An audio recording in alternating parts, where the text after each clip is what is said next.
Did Dostoyevsky invent the phrase we now know as to beat a dead horse?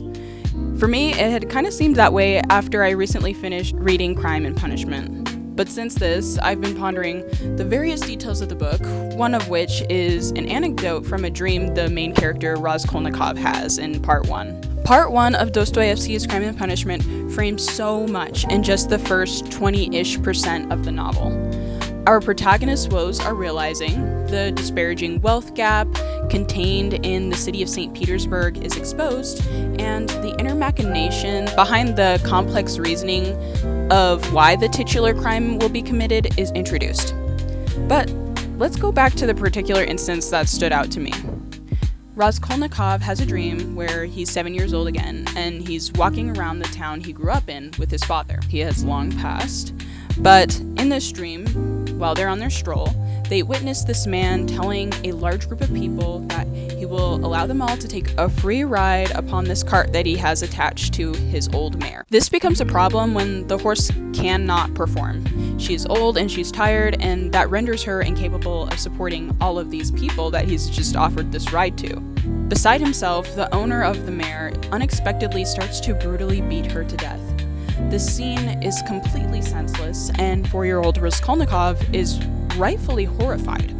He cries and he begs his father to try to get the man to stop, but his father tells him that it's really none of their business. Meanwhile, the owner of this horse yells out to the crowd that this is completely within his rights, stating that it's my property and I can do what I want. After the man's rage dissipates and the crowd is dispersed, 7-year-old Raskolnikov cries over the old mare's lifeless body. This dream ends up serving as what I would call a portal into Raskolnikov's innate compassion. It's this compassion that he's removed himself from as he reasons himself into carrying out his crime.